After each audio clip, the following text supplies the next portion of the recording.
আমি বিদায় নিলে এ সংসারের কোথাও কোনো এক বিষণ্ণ শিকারী পাখি তার উড়ার গতি থামিয়ে দিয়ে নিচে নেমে আসবে এই মৃত্তিকায়।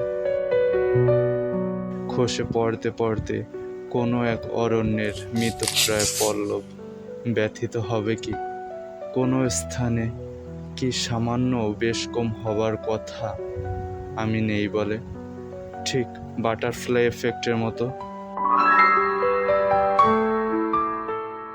যদি মধ্যরাত্রে হঠাৎ নিদ্রা হতে উঠে তুমি শোনো সক্রিয় শ্রবণ যন্ত্রে মসজিদের এলান, শোকবার্তা নিয়ে হাজির মৃত্যুর ফরমান, পরক্ষণেই পাশ বদলেই তুমি নিদ্রায় মগ্ন হবে ফের।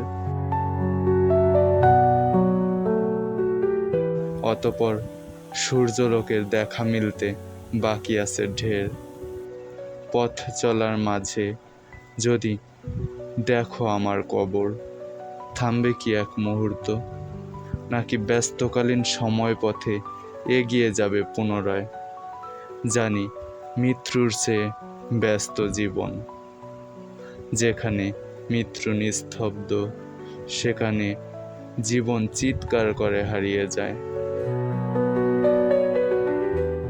তবে ব্যস্ততা ভুলে দাঁড়িয়েও সেদিন আমাকে পৌঁছে দিও সূরা ইয়াসিন, আমাকে পৌঁছে দিও সূরা ইয়াসিন। والقرآن الحكيم